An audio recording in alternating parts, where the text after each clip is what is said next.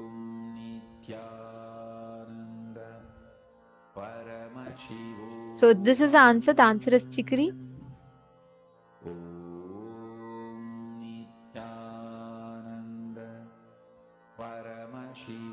Okay, so now let's see what each of you have posted. Ma Dhanvantrika. Wow, you have precisely identified. It's belly, which is digestive system. So you saw stomach. That's right. Wow.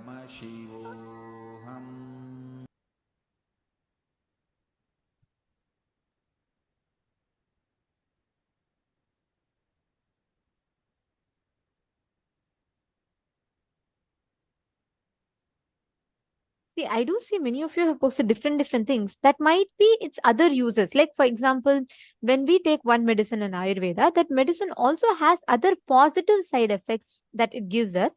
But what we are counting right now is the main exact reason that it is used for. So, Ma Sonia Rao, it is useful to boost the immunity and the other parts as well. But predominantly, it's used for digestion.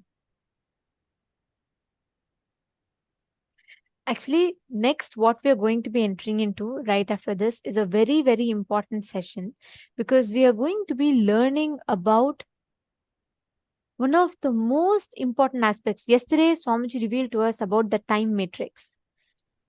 Today, we are going to have, I'm as excited as each of you, and I'm very curious to know what Swamiji is going to be revealing today.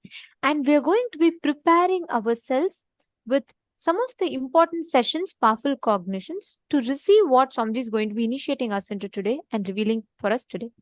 So I request all the participants here,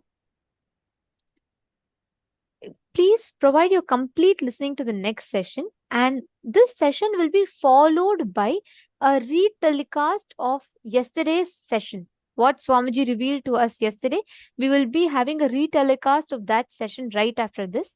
And I request all of you to take a few minutes.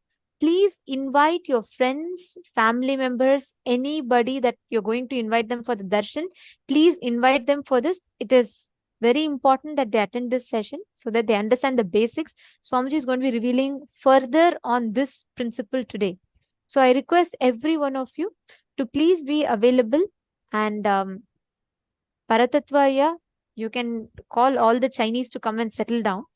The Chinese translators, French translators, all the language translators, please announce for the participants of your respective languages to please come and settle down.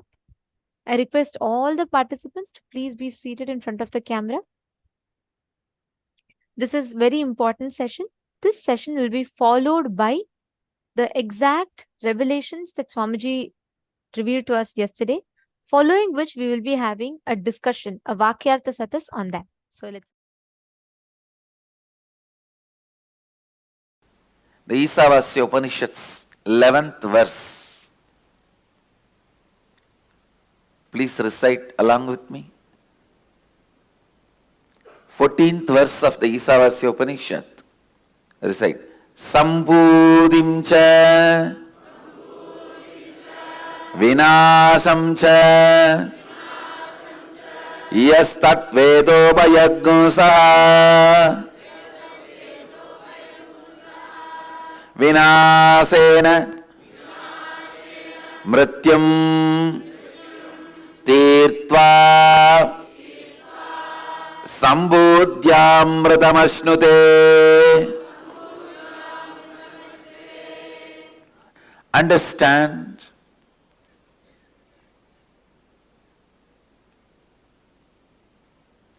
cognize your existence,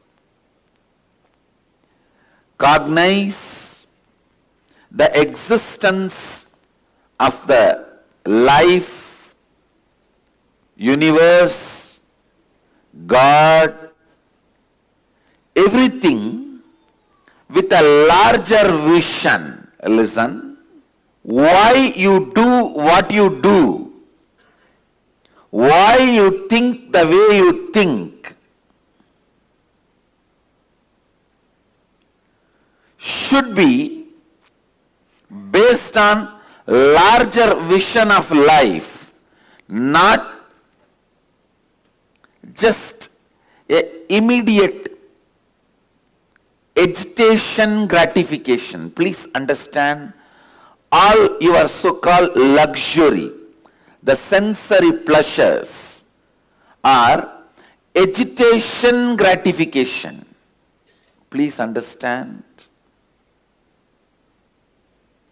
The agitation you feel in the tongue, you gratify it with the food which destroys your health but gives you temporary gratification. Please understand. In Agama, Mahadeva describes what is taste. If your whole tongue and the mouth experiences the saliva, that is taste. That will never happen by the food which gives you the pleasure of agitational gratification. Please understand.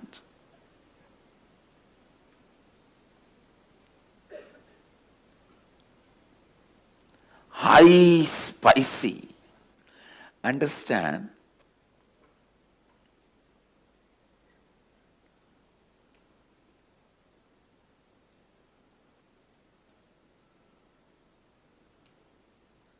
These two words, agitation gratification, delayed gratification.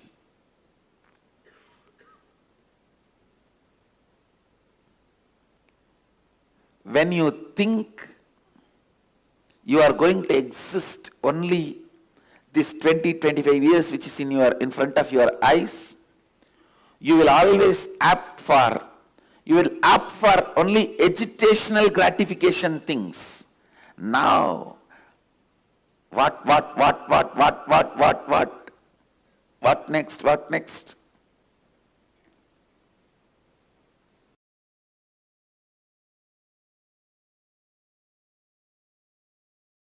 See,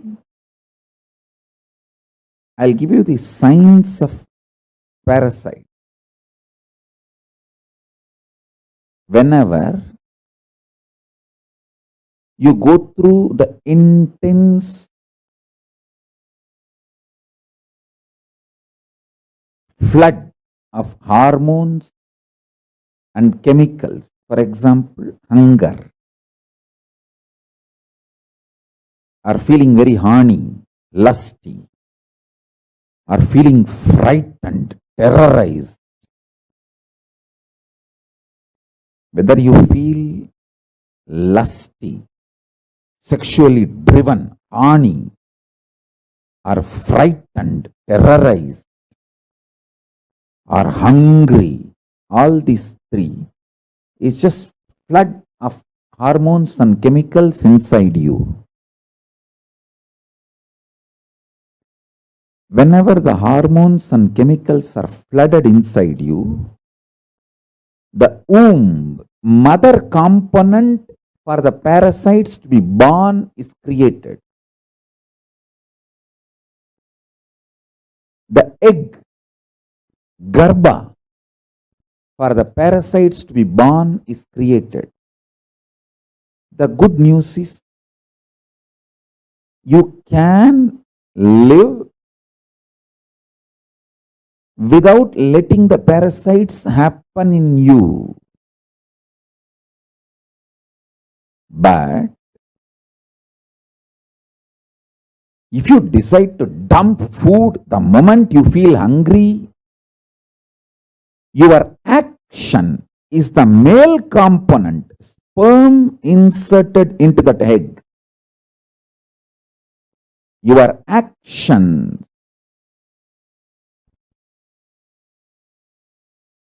going with the flow pattern of the hormones and chemicals in you, your actions are male component added to the female component parasite is born. Your actions are the male component required for the parasite to be born in you. The chemicals and hormones make the womb, egg, female component for parasites. Your deluded actions, going with the flow of the hormones and chemicals, those actions are male component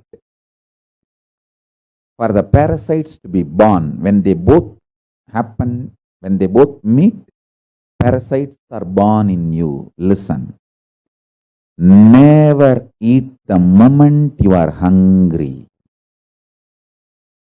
Bring eating to a very clear, conscious flow. I give you the best practice. Eat only once a day. Listen to every line. Eat only once a day. At least within next 6 months, come to this practice. Raise yourself. Eat only once a day. Keep everything you want to eat before the puja. Offer everything to Paramashiva and Guru in the puja. All this has a reason. Because when you eat only once, your whole body will feel the hunger. Even though you are feeling hungry and the food is in front of you, you cannot eat immediately because you have to do the puja. Whole thing has to be offered to Paramashiva. The delayed gratification will happen.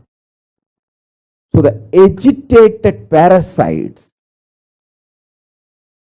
will not get strengthened by your repeated actions of fulfilling them whenever they trigger you. See, when the parasites are born, they get strengthened by triggering you and making you act on the same pattern. Listen.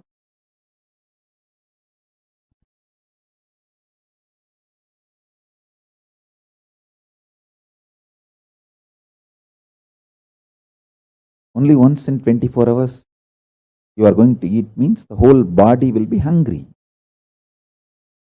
Even though the body is hungry, your parasites are triggered, and the parasites are triggering the not just hunger, anger, and the food is there in front, but you can't eat because you have to now do the puja and offer the whole thing to the deity. And finally you have to eat. The whole boiling, triggering of the parasite, the whole thing will happen and settle down. Your eating will not strengthen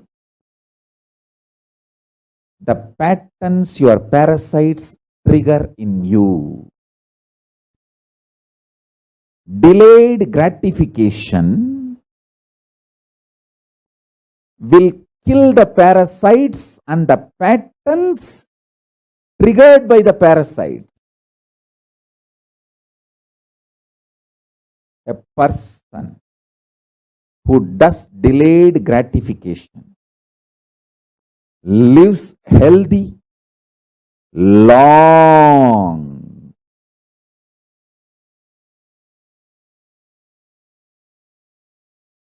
Lives healthy, long. Because the parasites in him can't trigger patterns in him. I tell you, don't think hunger triggers only the commands to get food and eat. No. The hunger triggers the kind of irritation which is responsible for almost every bad thing happening in the society. I tell you, 99% of the time, people who are fighting are hungry, triggered by hunger pattern.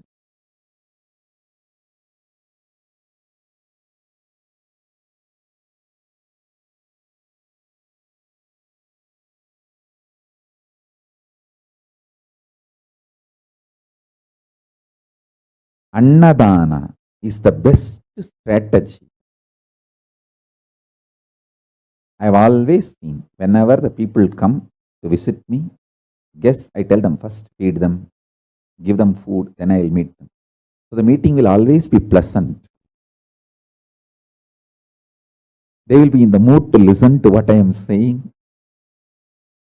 There will be beautiful communication. Parasites get strengthened. I tell you, life is a beautiful gambling. Either it can make you God or it can just destroy you. It is how you play. Life is neither good nor bad. It's how you play. If you allow the parasites to take decisions for you, be very clear, then you are planning for the success of the parasites, not you. And parasites do not take the responsibility for all the happenings of your life externally. Good, bad, right, wrong. It's only you who need to take the responsibility for the good, bad, right, wrong. It's you who is going to enjoy or suffer, not the parasites which is hiding inside your muscle memory. They just continue to suck you and make you believe parasites and the patterns generated by parasites are you. They literally take over your identity. Understand? When I open my third eye, I burn your parasites, not you. But you always say, oh, Swamiji is so ferocious. Hey, I am ferocious on your parasite, not on you. I love you. When I show my ferociousness, I make a loud statement, I love you. And I am burning your parasite.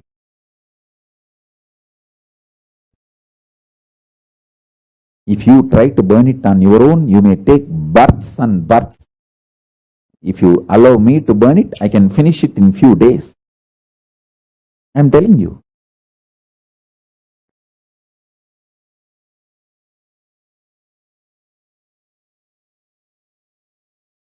Make these simple things. Make one meal a day as a life. That also keep everything ready. The smell, hot food, fresh food. And naturally, all the patterns, parasites, everything will be triggered inside you. You'll be already hungry and the smell of the food, but you can't eat because you have to do the puja now. Once you keep everything ready. The delayed gratification. So after the puja, if you eat, you will eat exactly what you need, how much you need. The whole process of eating will not tire you, it will empower you. I tell you, the most healthiest people who lived for a long time healthily, I have seen in my life, all of them, 100%, whether my grandmother or Kanchi Paramacharya. My grandmother lived 103. Another one grandmother lived 106. My grandfather lived more than 90. And Kanchi Paramacharya lived 100 years. Just, I think, few months less than 100 years. All of them whom I have seen who lived long, all of them had one lifestyle. Less food or no food. Very less eating. They built the body systematically from the young age itself to live with minimum food, minimum quantity of food. Their food was very subtle, like breathing or liquid. Paramacharya will fast for days continuously. In my family, everyone lived quite a long time. Other than my father, everyone lived such long number of years.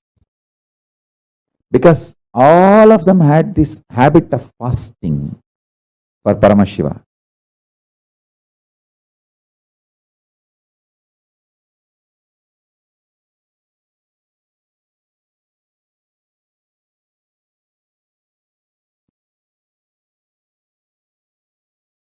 Listen, this is also one of the reasons why there are sculptures about sex before you enter the temple in Gajraho, or many temples. Almost all temples will have sexually explicit sculpture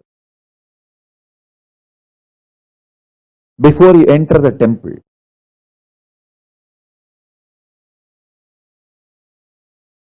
It's like delayed gratification. You have come to the temple. There are multiple reasons. One, that is the way that proper right sex education was preserved and presented to generations in Hindu tradition.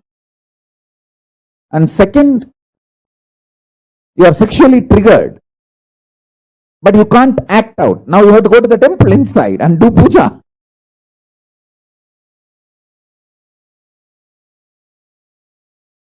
Even if you are in a hurry, it will take hours. You have to go to temple and do puja and return the home, come back to the home or where you stay. Only then you can find your husband or wife or partner, whatever. By the time the delayed gratification will happen, your patterns, your parasite cannot become powerful due to your actions.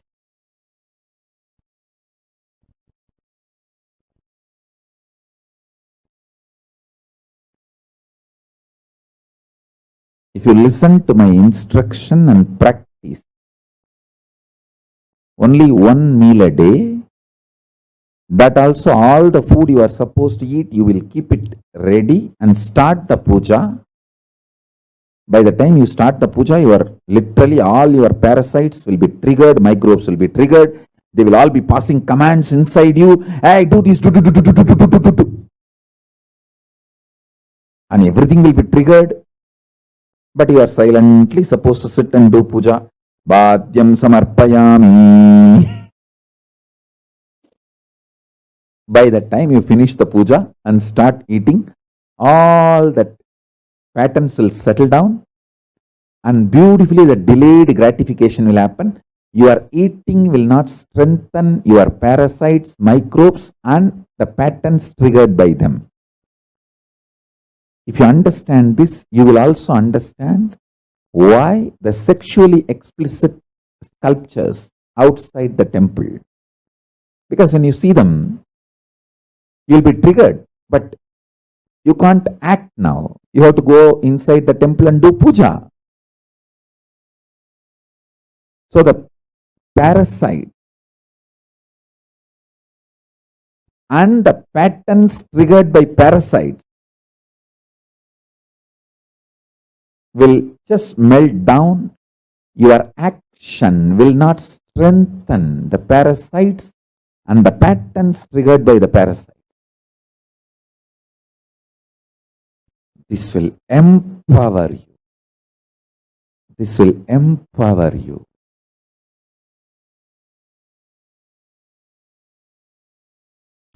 To be energetic, you don't need to eat whole day. What is eaten whole day is junk food.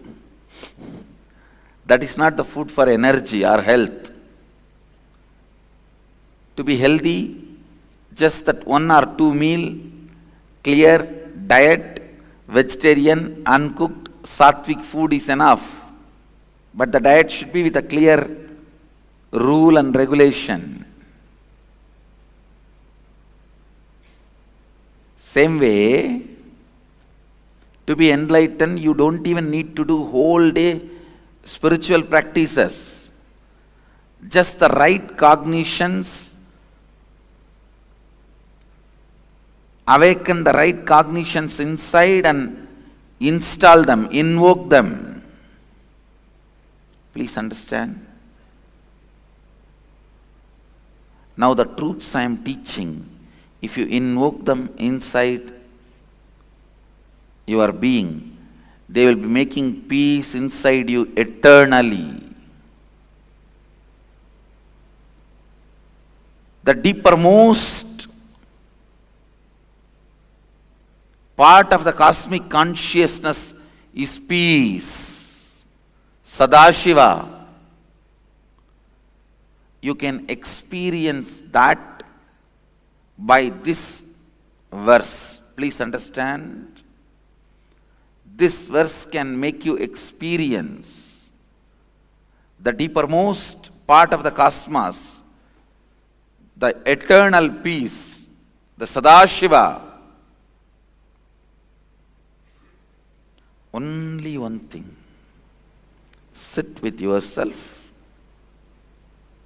Cognize what all is perishable, inauthentic ambitions in you, what all imperishable, authentic, conscious manifestation in you. Don't be afraid. You may suddenly find there is nothing authentic in you. Everything is just perishable, inauthentic. Don't be afraid of that. Everything being inauthentic is not something wrong, but you living it without recognizing it is something wrong. So even if you recognize, everything you know inside you is inauthentic.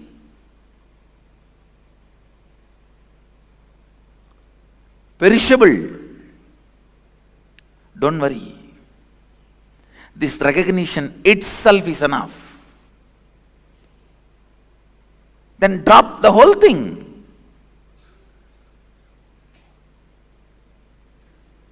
Drop everything you discovered as perishable.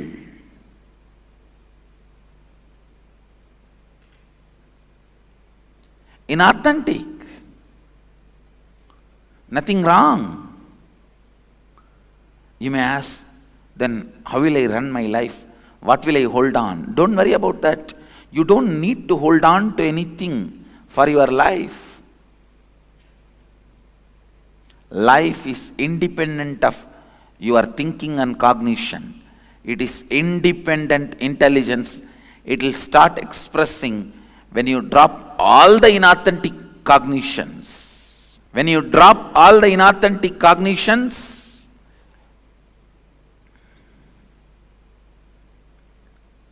you will see automatically the imperishable starts expressing in your thinking, action, behavior, response, talking, walking, in every way. Expression of Sadashiva starts happening. Actually,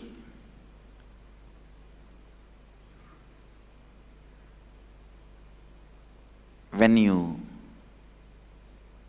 recognize all the inauthentic components of you, when you cognize all the inauthentic components of you, they will melt down and the authentic, imperishable will start manifesting. That manifestation is what I call living enlightenment, living Advaita, Shivoham. The cause of manifestation, Sambhavat, is Shambhava.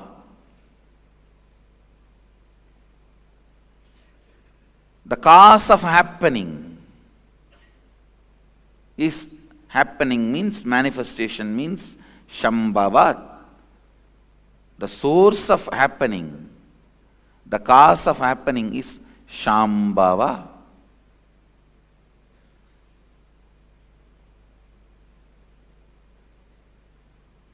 Here, the source of happening is Master. The source of happening is being reproduced in every one of you with all its multiple powers and multiple experiences in every possible way. Sambhudim cha vinasham cha yastat vedo bhayagum saha vinashena mrityum tirtva sambhutyat mritamashnute. One who cognizes the pure essence of these both, the imperishable consciousness, the cause of manifestation, and the destructible, the perishable, manifested entities simultaneously, such a person completes with the fear of death and transcends death by worshipping or by knowledge of the imperishable entities and reaches the imperishable consciousness and celebrates the nectar of immortality and bliss, the eternal space of oneness.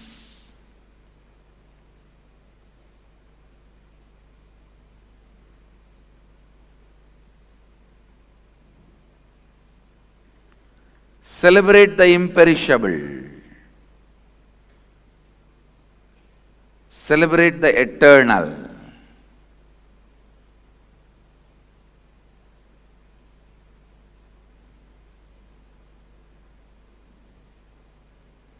Cognize what is imperishable and what is perishable, what is destructible, what is indestructible.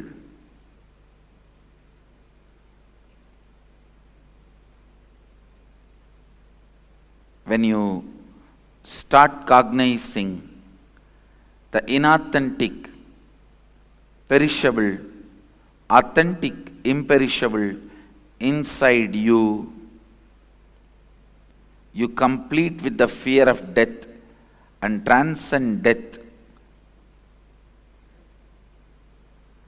Then no more death for you.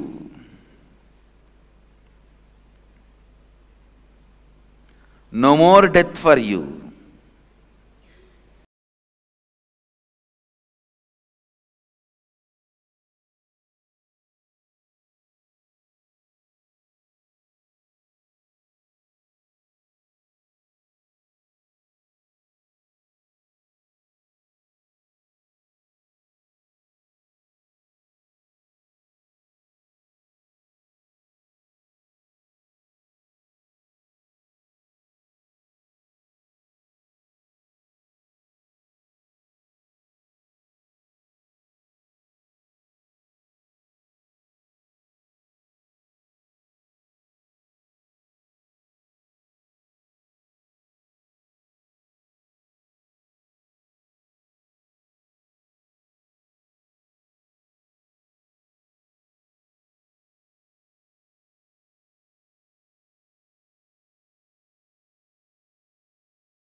Paramashiva's message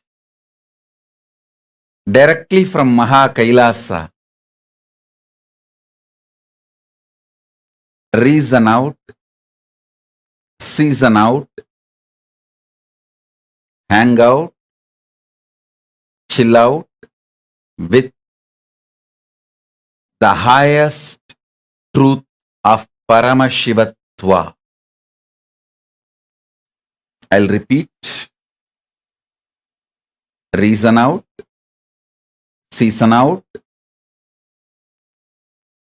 hang out, chill out with highest truths of Paramashivatva. Understand?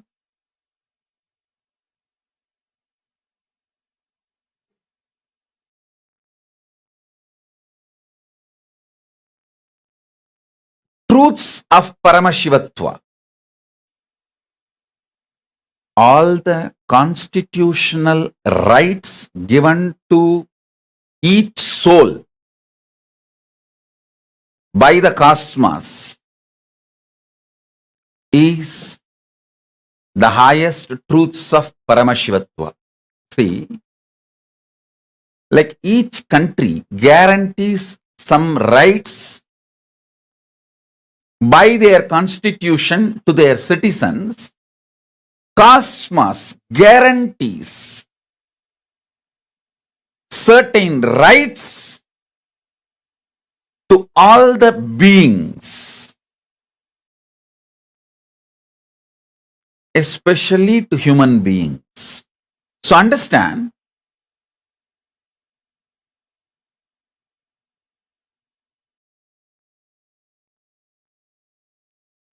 the first right, I call it as the first amendment. The first right cosmos gives you is to think, feel, experience, and live as Paramashiva, and to be treated by everyone around you, everything around you as Paramashiva. Listen, not only you have the right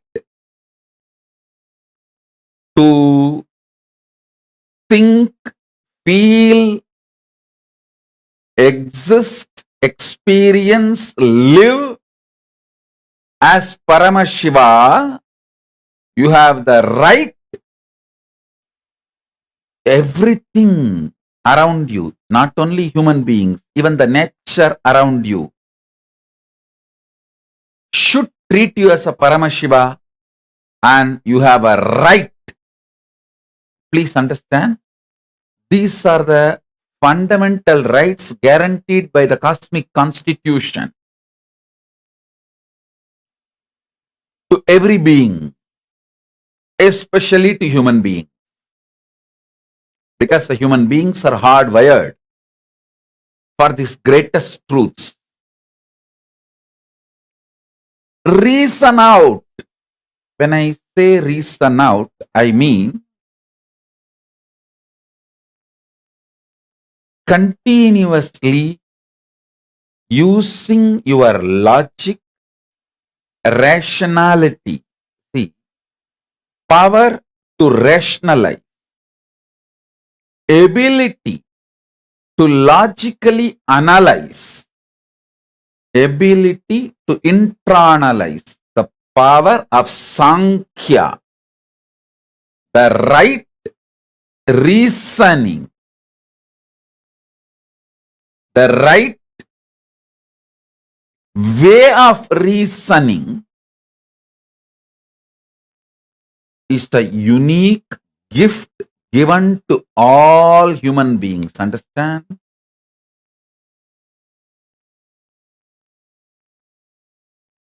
Just like two hands, two eyes, two ears, Paramashiva has given us a unique power called ability to rationalize, ability to logically come to a conclusion.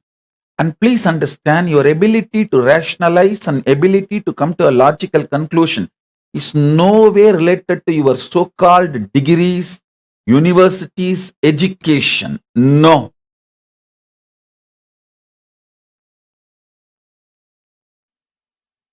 Ability to logically come to conclusion, ability to rationalize comes through involvement. It is simple involvement. Please understand. If you develop the ability to rationalize, logically come to conclusion, reason out,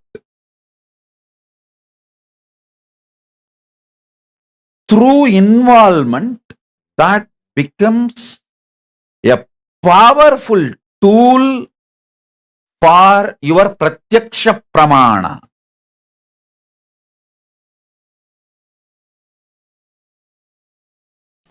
Isha vasyam idaggo sarvam yat kincha jagatyam jagat.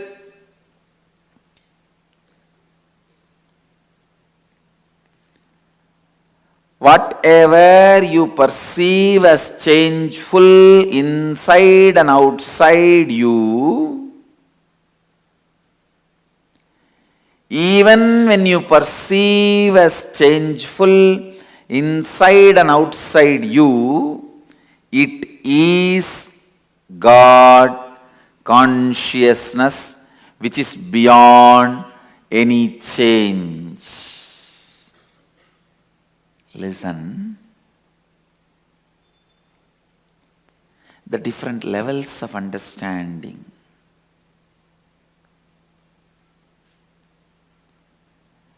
When there is a movement, thought flow in you, when there is a change in you, outside also changes, so it is called world.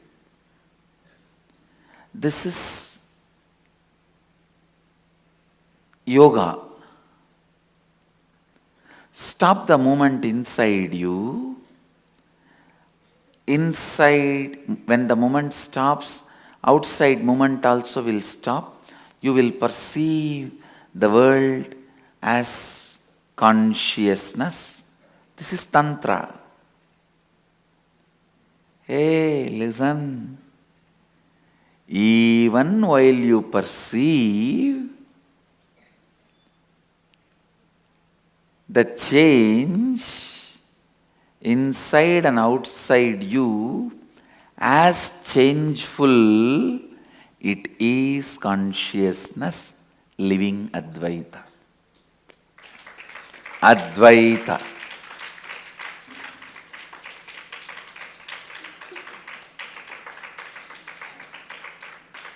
Listen. Your logic functions continuously in the form of thought, dividing to come to conclusion. Your emotion functions in the form of including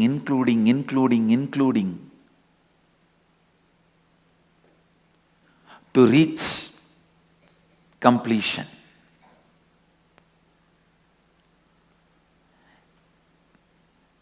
Only when the inclusion and conclusion merges into each other, completion happens. People who sacrifice conclusion for the sake of inclusion are poets. Poets can be amazing inclusive people, but can never be conclusive practical. People who sacrifice inclusiveness for the sake of conclusion, amazing mathematicians. They will be amazingly conclusive, practical. You can't live with them. They can never make good husband or wife. They can be amazingly conclusive, but you can't live with them. They will be literally dead. Dead means dead. If I had to use the word dead, that will be much better. Even in the word dead, there is little life. The word dead, where completely no life. Listen. The best statement ever made.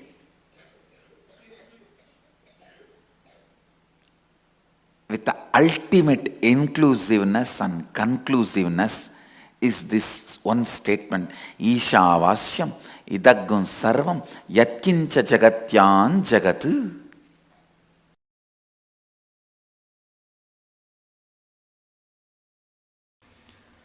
The signs need to make sense to our inner space. That is what is logical understanding. Then internalizing. Then coming to conclusion. When it becomes conclusion, it starts happening in us. So, I was wondering how I am going to present this science logically, because it is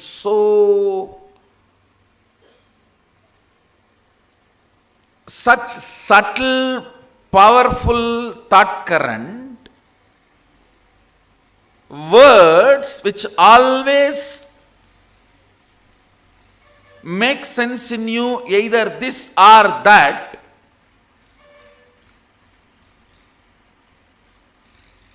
Understand these words. Words have such big difficulty. It always conveys to you this or that. But the most subtle thought currents cannot get controlled by this or that.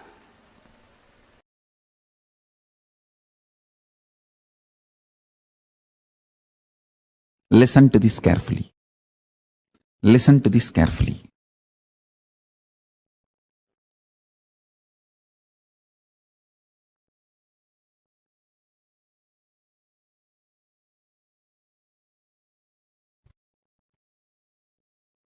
Even functioning in a understandable logic is a kind of a oneness. So Arunagiri Ishvara revealed this. It's a too subtle sacred secret. Listen. You can understand, if you understand this example, in the dream. Listen to this. In the dream, sometime you will know how the other person is going to act or react. You will be talking for yourself. You yourself will be internally thinking that this is the way he is going to act, and exactly that's the way he will act. Actually, you are only acting as that person also. It is like a different balloons with the same air. If you have experienced this state which I am talking, you can understand what I am talking. If you just experience this state I am talking, where in your dream, you talk for yourself, you talk for the person about whom you are dreaming, both. If you have had the taste of that state, or sometime in the satsang, when you are sitting deeply connected with me, you just know the next statements I am going to utter. And you will literally think this is what Swamiji is going to utter. And exactly I will be uttering the same statement. If you have tasted that state, if you have tasted these two states, you can understand what I am saying.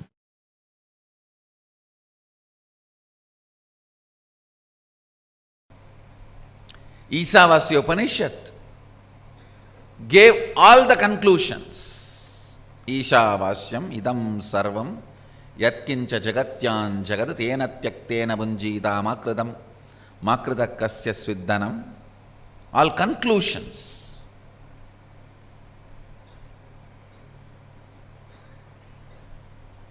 Ishavasyam idam sarvam, the conclusion about the universe, the life image you need to have.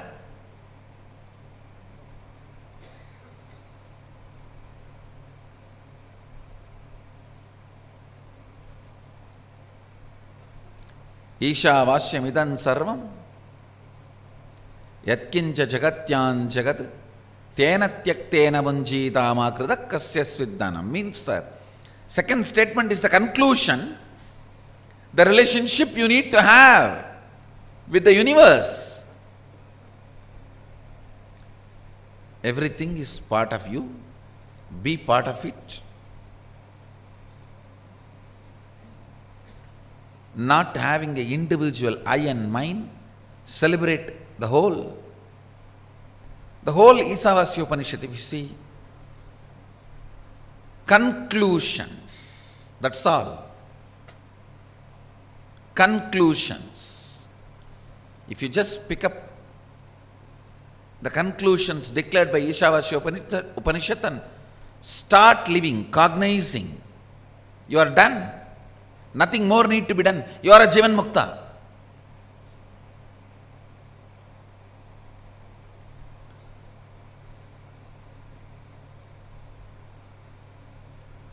But you don't do it with that simplicity, in that simple way. You ask for a method. How? How? Everything is God. How? Then comes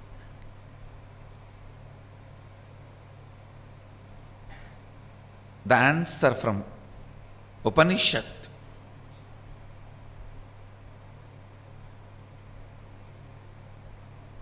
The Kenopanishad. Kenopanishad is a powerful thought current. I should say thought currents, because few more are presented in this.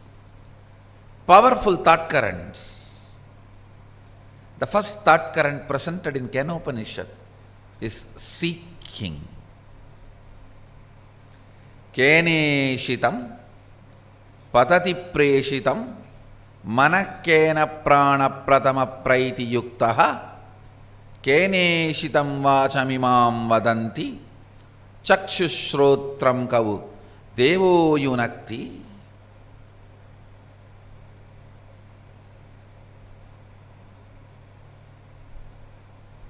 By whom, willed and caused, does the mind go towards its object?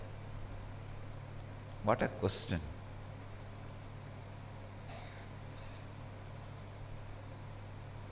Just by the strength of the question, you know the person who is in front of you is a seeker or poker.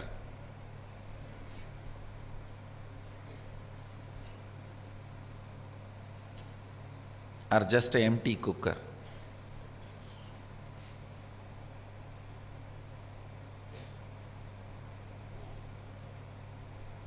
By whom? Keneshitam patati preshitam mana kena prana pratama praiti yuktaha. By whom, willed and caused, does the mind go towards its object? By whom, directed and united with which, does the first vital life energy, the chief cause, comes forth towards its activities? At whose will does the speech gets activated and speaks? Enlivened and directed by what luminous divine power? Indeed, do the eyes and ears engage in their functions? Understand?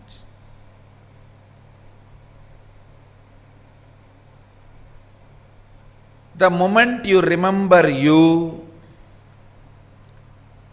what all you perceive as part of you, start questioning them. Start questioning them.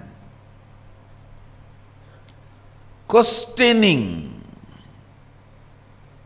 putting questions about those basic things. Putting questions about those basic things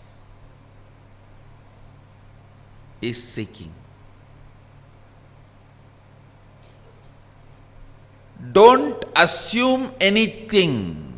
Understand? The more and more you assume, more and more it shows your ignorance. People who ask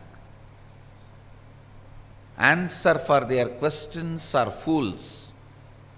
People who understand when I question their answers are the most intelligent beings. Understand, I do two things when people come with question. Sometime I give answers to their questions. Sometime I question their answers. When you put a question, you have certain answers in that question. You have certain conclusions. Based on those conclusions, you put the question. I question those conclusions. I question those answers you have.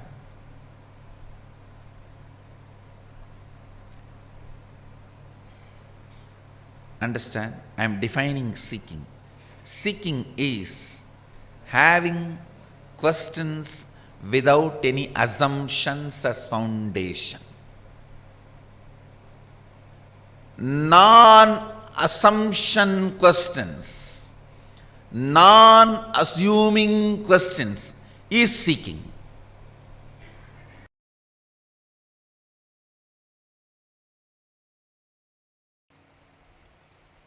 Seeking is the love letter from your beloved who is living in your heart forever.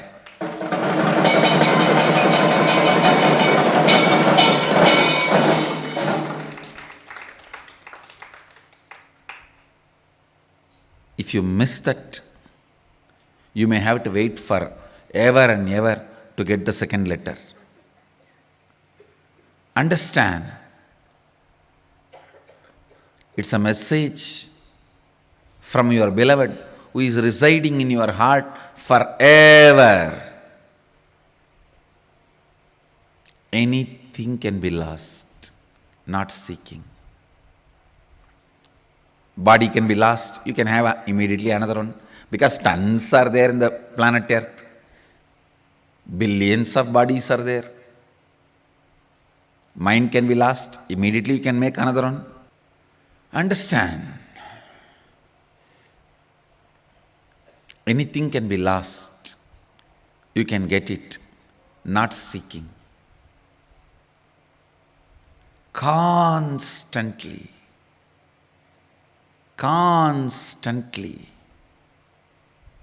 keeping your inner quest alive, keeping the basic questions alive till they become experiential answers, not intellectual, experiential answers. What am I doing? Every day, what am I doing? What I am doing, is it exactly moving me, pushing me towards where I am supposed to reach? What am I doing? Where am I going? What am I doing? Where am I heading?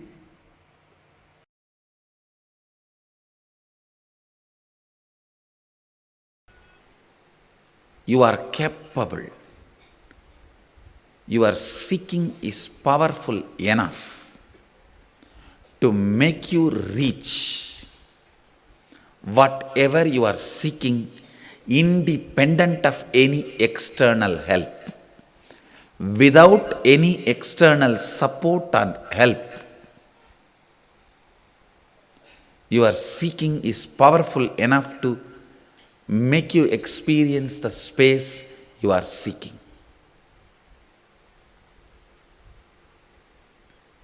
Meditate on this. Just meditate on this one truth. If this one truth clicks with you, that is enough. I can guide you into this 400 powers of Mahadeva. What 400 powers of Mahadeva? I can guide you guys into Mahadeva himself.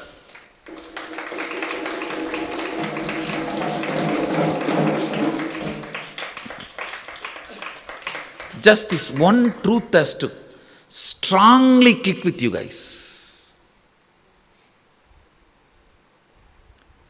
Your seeking is capable enough of making you experience the space you are seeking without any external help, assistance, or input, by just its own intelligence. That's all need to click with you. If this one truth clicks with you guys, that is enough. I can lead you into what Mahadeva describes in Agama, living Shuddhadvaita, living pure Advaita, manifesting the experiences and powers of Advaita.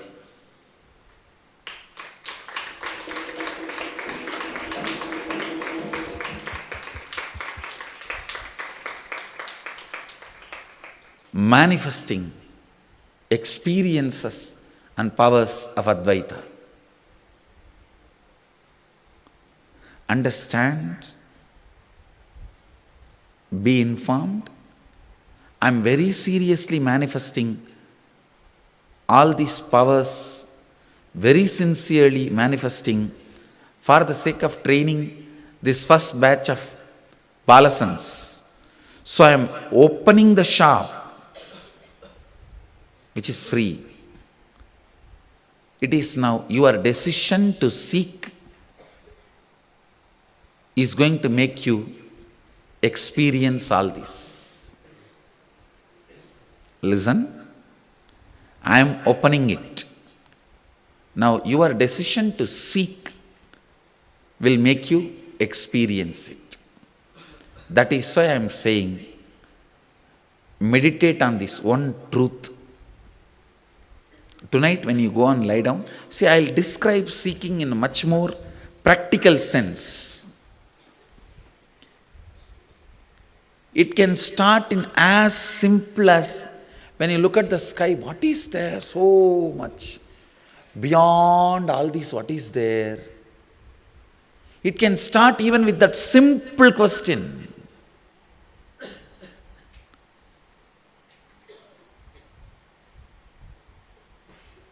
Any question you have about this four: universe, self, God, and universe which you are perceiving, nature. The part which you are not perceiving is universe. The part which you are perceiving is nature. So let me repeat.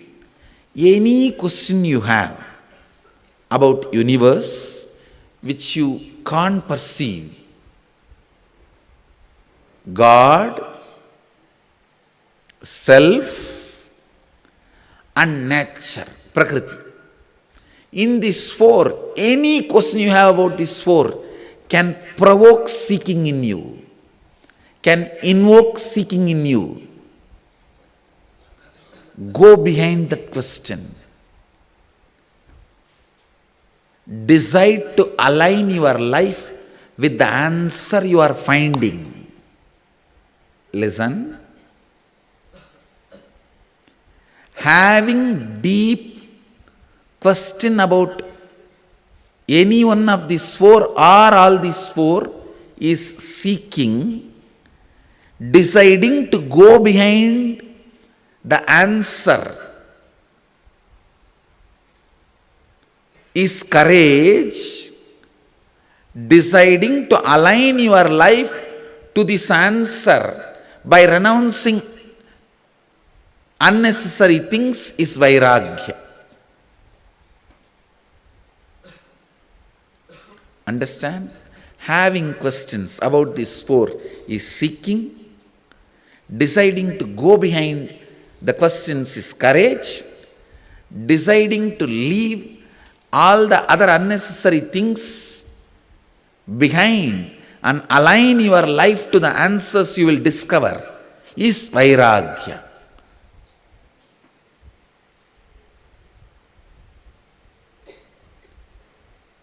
Invoke seeking, that is enough. You don't need to be worried about vairagya, courage, all that now.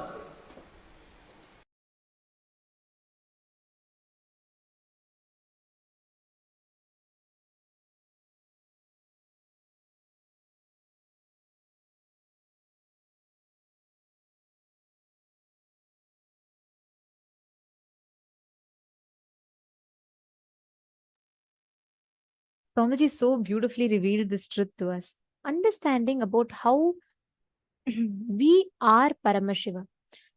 Whether you are deluded, whether you are complete, incomplete, joyful, sad, at every state, every situation, you are Paramashiva that is manifesting. This was such a beautiful satsang. I request every one of you to please take a few minutes and you all can type out and post what is your click from this session. Take a few minutes. I request each of you to type out your understanding.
Nithyanandam,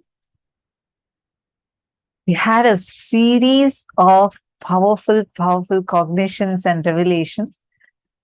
I request each of you to post here, all the participants that are here with us. What is the click that you had when Swamiji revealed about, because this cognitions that we learned now and what we learned yesterday, all of these together are so important for us to be prepared with, especially for today's darshan and the session. Swamiji is going to be initiating and blessing all of us with very powerful cognitions, like how Swamiji explained to us from a scene from the Interstellar movie. Swamiji took that as an example and explained to us in a very powerful way. Any word we put to it would actually, it's not going to do justice to what Swamiji had revealed. How our own path, like Swamiji said, he is talking to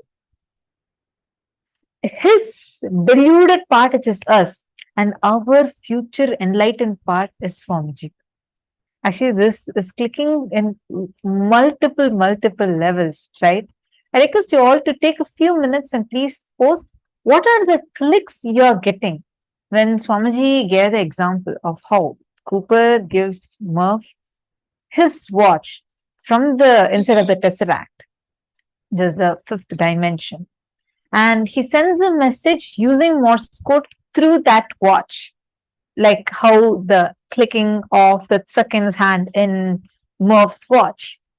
And that's exactly, he's actually transmitting the quantum data that can potentially save humanity. Swamiji said, like that, he is having his Atmalinga, and our Atmalinga is that watch that, like how Cooper is giving to his daughter Murph. Like that, Swamiji has blessed us all with our Atmalingas, which is directly connected to Swamiji's Atmalinga. And Swamiji is sending that Morse code to awaken us, awaken all of us to the reality that we are Paramashiva. From Swamiji's Atmalinga, Swamiji sent like such an extraordinary initiation we all had. I think that was like a breakthrough to the Jada Granthi Vedana process itself. Yes. And today Swamiji is going to be revealing this in a much deeper level. And also, just to add,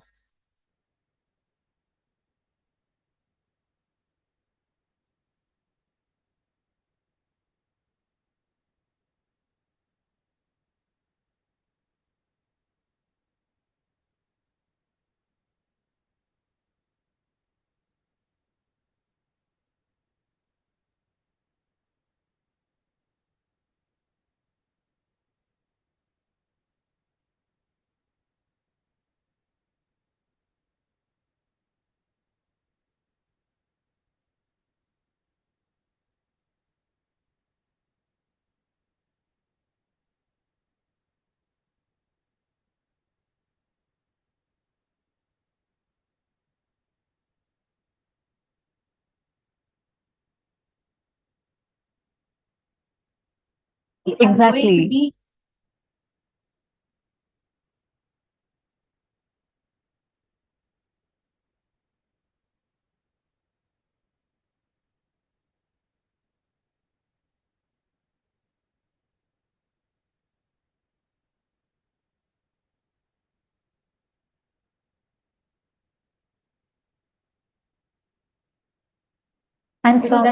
And Swamiji said, even when you're deluded, you don't even need to, because usually what we all say, okay, I know, but we need to realize it. Swamiji says, whether you realize or not, whether you understand or not, you are Paramashiva. There's whether even when you're deluded, even when you don't have it as a powerful cognition, you are Paramashiva. And Swamiji also explained, right? Like actually one of my favorite clicks of yesterday, was when Swamiji told about the Arunagiri Yogeshwara story. Like, because that clicked with me in multiple levels. If we watch the Interstellar movie, to how Swamiji was explaining that yesterday. And if we see, Swamiji explains so beautifully about how Swamiji is our future self coming like through that tesseract, which is actually Mahaganapati's trunk. And he's coming and awakening us, saying, like, you are Paramashiva, wake up now itself. Swamiji said he's talking to his deluded past part, which is us. And Swamiji gave the same example as what Arunagiri Yogeshwara did to Swamiji. And Swamiji said, fine, like when Swamiji had that, Swamiji in the Arunagiri Yogeshwara Unclutching Initiation video, so beautifully Swamiji narrates an Arunagiri Yogeshwara story, right? Towards the end, Swamiji will say how Swamiji realizes that oneness. So even at that time, throughout, before, during, and after, Swamiji is one with Paramashiva, meaning we are also one with Swamiji. Each one of us are one with Swamiji. Even now, whether we cognize it or not, we all are one. And we don't even need to go through any self-doubt or self-hatred, self-denial. None of those we need to even go through, because we already know and have a strong assurance that he is our future self.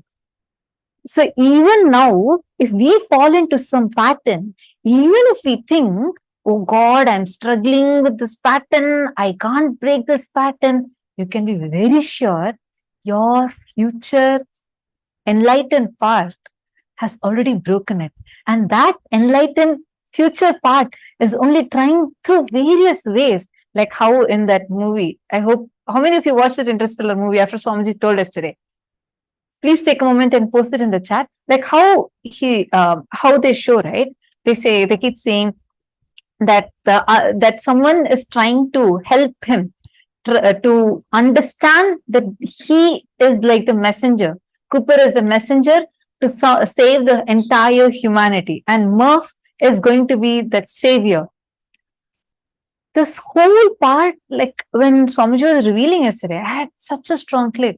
So Swamiji is trying through all different ways how Cooper comes and tries to push the rack and try hitting the bookshelf or try passing the code. In some way, he's desperate just to stop his own past path to fall into delusion, to go into a wrong path. He's like, just don't go. Just take this message. I'm having the message here.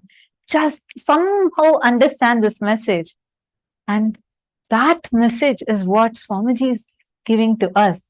Like someday, every day, whether it is the lifestyle Swamiji is giving to us, without missing a single day, no matter what, coming again and again and again, literally awakening us through initiations, through powerful cognitions, and giving us individual darshans, answering our prayers, giving boons, and attending to each one of us, both physically, spiritually, cosmically, in all levels, and making sure that somehow he is like Swamiji said yesterday, like Swamiji is screaming, literally saying that you are Paramashiva. And the exact truth, this exact statement is what Swamiji revealed to us in the year 2017. If you all remember, there was a very powerful statement that Swamiji made. Swamiji said that the me in me is talking to the me in you. This whole statement, the way I understood it, like talking for myself, the way I understood it from at that time was very limited. Yesterday, when Swamiji revealed it, first I thought, okay, Swamiji was saying more about the cosmic perspective, like Swamiji exists in each of us, and he's talking to the part of him that exists in us. But now, with this revelation, it was a complete new perspective, the way Swamiji explained about how in the time matrix, Swamiji has given each of us the assurance yesterday that he is our future self. So that's a fact that all of us, just from now, from that moment, from the moment that Swamiji revealed that, we all should just celebrate that one fact. We all should just celebrate that one fact where our future self is Swamiji, and Swamiji has given that guarantee. We are going to have the most graceful, the most beautiful, the most powerful form of Paramashiva. That is our future. And from that future self is talking to all of us who are in the present, which is a deluded past self of Swamiji. And like Swamiji said, he is literally reaching out to us and telling, hey, this is your future. You are Paramashiva. That was the whole revelation. And the way I clicked with it yesterday was so beautiful. Can I request all the participants to post? What did you click with? What did you resonate with the most? Yesterday, when you listened to this revelation, what was a part that you really clicked with and you were like, oh my God, this is completely mind-blowing?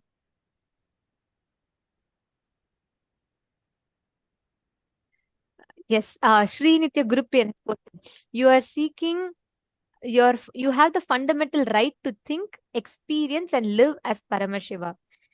And Elizabeth Silva's poster, I understood that time does not exist. There is horizontal and vertical time. However, I still feel that I'll have to comply with the horizontal time. And you have explained how you understood what Swamiji has revealed. Very beautiful.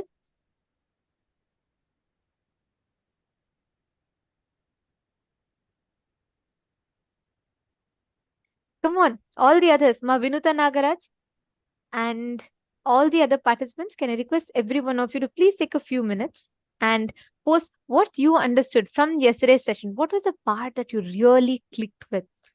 And how many of you went back and watched? I think morning, many of you had posted that you all went back and watched the Interstellar movie after Swamiji said from this perspective that Swamiji explained. Ma Hongzu and so many of you had commented in the chat. So I request each of you to now post with this upgraded understanding. What, after watching it and what Swamiji revealed, what did you click with? Actually, one other click that I had was how Swamiji reveals, right? Saying that anything that enters the black hole just remains eternal. Like in the movie when they're showing, that's exactly like, actually, if you see, they show, right? Every moment is existing. Like every moment they're showing how in that the daughter, whatever she's doing as she's growing up, every moment is existing eternally. And our own future self means, it's like how in so many levels, it's like Swamiji is not just, see, when we say, okay, all of us are connected or we are Paramashiva, we need to realize it still feels little distant. Here, see, one, Paramashiva is with us, living with us. And Swamiji is giving us all the experience that we are just his own extensions.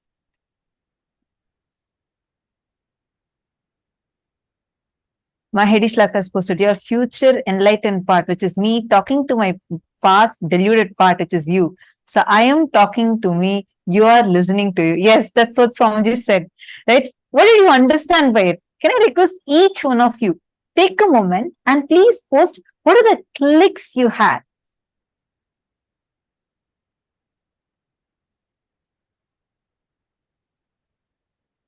Ma Vani Goyal has posted, even when you are in delusion, you are still Paramashiva and nothing can take your Paramashivatva away from you. Yes. And Swamiji also said, right, like even whether we, yes, Ma Vani Goyal, like how you posted, like even when we feel, oh God, look, I'm waking up so late. I'm not waking up in Brahma Muhurta time. I have this pattern. I have that pattern. Even throughout the whole thing, you are still Paramashiva.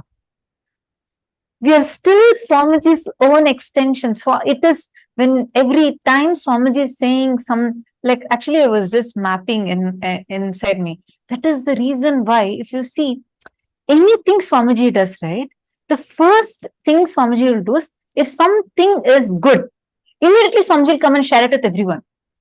The moment Swamiji got jatas, Swamiji made sure that all of us are also having jatas.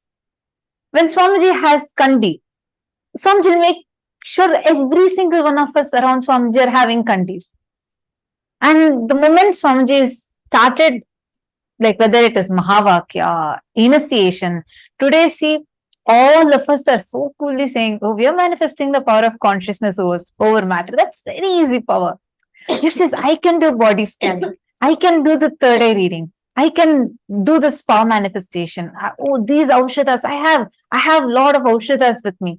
Each one of us are having the ability, possibility to be able to say these statements sitting at the comfort of our own homes, because our future enlightened part is through all ways. Swamiji is just making us realize, hey, you're my own extension.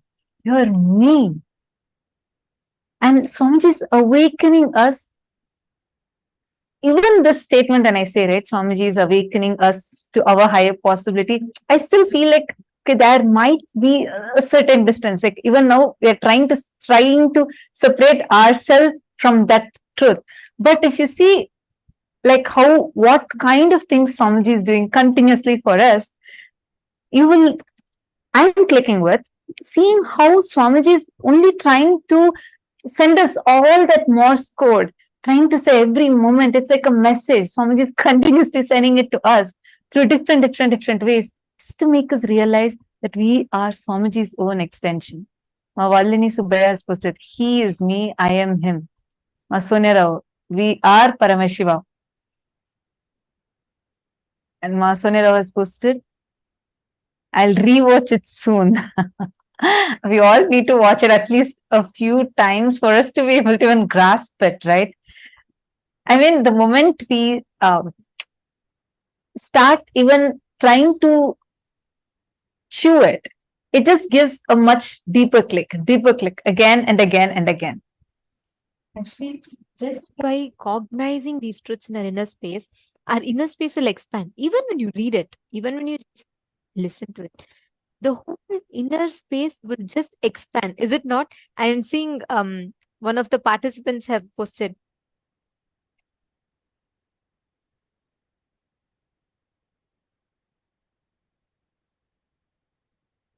Sorry, yes. Anand Mahapurana has posted that when I heard the translation of Swamiji's message, my inner space was expanding and congratulated. I was super happy and I am still. Swamiji is talking to Swamiji. Paramashiva is in me. I'm listening to me, Paramashiva. The way each of you have clicked and the clicks that each of you are sharing is so beautiful. Can I request each of you to post these clicks? Many of you are posting it continuously on the Zoom chat, which is very nice to see. Thank you all. Thank you so much for posting. I request each of you to take a minute or two, and can you all head to your Facebook and please post this click from you can tag Swamiji, and I request every one of you to take a few minutes. You all can make it as a post on your respective Facebook profiles. Can I request each of you to please head to your Facebook? Just post this, because even listening to one part of this truth, so many people can have amazing breakthroughs. Even listening to our understandings, because what Swamiji has gifted yesterday is a phenomenal science that Swamiji has revealed to the whole humanity.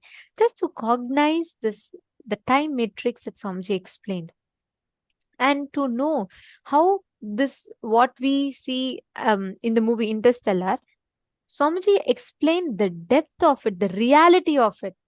Interstellar, whatever said and done, was one extent of a human brain's imagination or perception based on what science has discovered so far.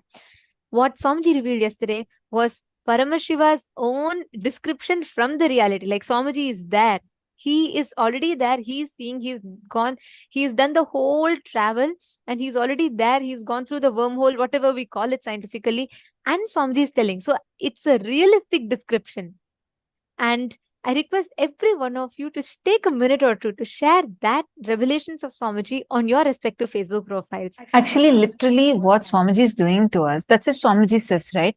Swamiji has done all the tapas needed for us. The tapas Swamiji did, whether it was doing the parivrajaka, going through intense sadhanas, doing intense tapas, all of that was not for Swamiji's. For Swamiji, Swamiji was an incarnation. Swamiji is an avatar. But all the tapas Swamiji did was for us. And even now, whatever he's doing is for us. Actually, this statement that Swamiji is doing all the tapas just for us is speaking to me in a completely different level. For us to realize, for us to cognize and experience is why Swamiji is doing all the tapas. Just to make us all experience that, what he's trying to scream through that tesseract. And literally that is why what can take years of penance, sadhana, and only then you can manifest that also only as a small siddhi. Today you are manifesting it as powers. How? Because literally Swamiji through a wormhole. Wormhole is what bends time so that you don't need to, like if it takes, let's say 1.5 billion light years to travel from our galaxy, Milky Way galaxy, to the right next galaxy, which is Andromeda galaxy. If it is taking 1.5 billion light years, light year is the time light takes to travel, the distance light takes to travel in the speed of light, what it takes for 1 year. And that 1.5 billion light years can just be condensed to, let's say, a few minutes. That what can bend space and time and traverses from one dimension to another is scientifically called as a wormhole. That wormhole is what Swamiji is creating for each one of us, which is why Swamiji has already done all the tapas. And Swamiji is literally taking us all through that wormhole to give us all the ultimate experience, which is why you and me and everyone around the globe are able to have our third eyes awakened, able to manifest powers, even though we didn't do any other sadhana, any kind of effort from our side. How come all these powerful cognitions are clicking in us? It is because literally through the wormhole, Swamiji is transmitting us from the dimension we are in to the highest dimensions. Whether Swamiji is raising us to the highest parallel universes, taking us to the higher and higher lokas. When we are able to experience ourselves in the parallel universe, how is that happening? Without you even having to do any effort, nor having to wait for so many light years away.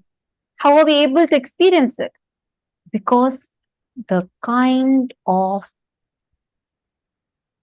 it's like the initiation which Swamiji is giving through the wormhole and the kind of tapas he is transmitting to us without us having to go through any tapas at all. Now we all are going to be experiencing darshan very, very shortly. I request all the participants to please settle down. Now we are going to be chanting the Dhyana Shloka. Today we are going to be having the Dhyana Shloka of Bhagavan. Today we are going to be having the darshan of Bhagavan Chandisha Anugraha Murti, Kirata Murti, forms of Paramashiva. Chanting the Dhyana Shloka, we request all of you to please sit straight with your head, neck and spine in a straight line.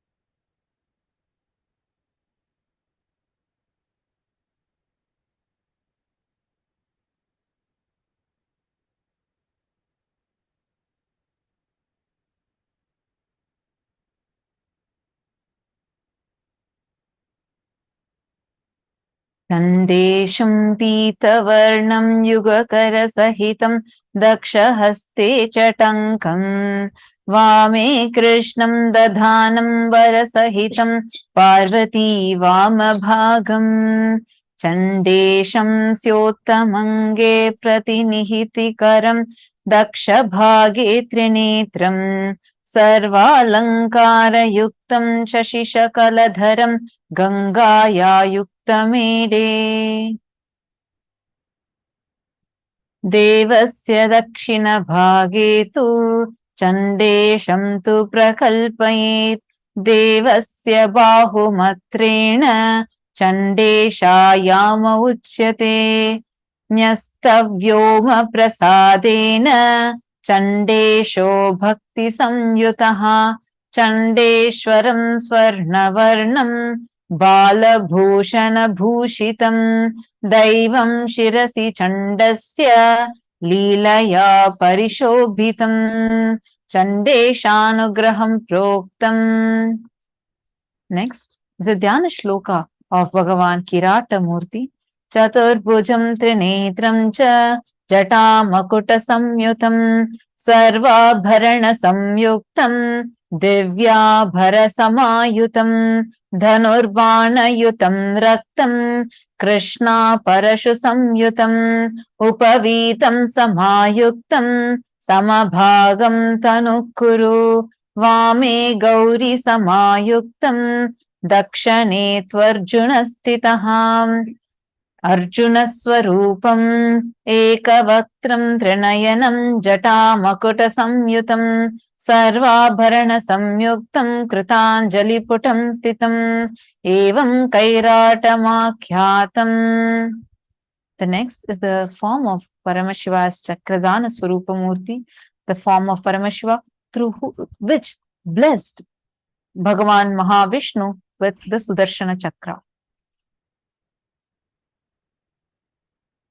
Vishnustvisha purastitho ajalikaro devasya padabjayoho samstapyakshilat sumvalya manisham pitambaram kaustubham yastasmai daya param pashupatim padmakshaityakya tankam krishna mrigam varam chadadhatam चक्रप्रदं तं भजे एकवक्त्रं त्रिनेत्रं च जटामकुटसंयुतं दधमेनं च परशुं वरदं चैव वामके दक्षिणे चक्रसंयुक्तं दातृरूपमिहोच्यते देवस्य वामभागे तु श्यामरूपं सुसंस्थितं सर्वाभरणसंयुक्तं पीतवस्त्रोत्तरीयकं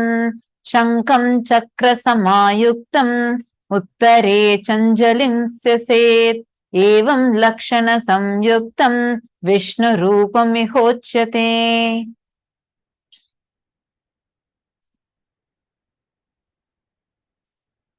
All these forms of Paramashiva are the forms that have blessed and showered the devotees. And today, in this very form, Swamiji is going to be blessing and showering all of us with the ultimate experience. Let us all get ready to receive this initiation. Please sit with your head, neck, and spine in a straight line. Close your eyes and chant the Mahavakya.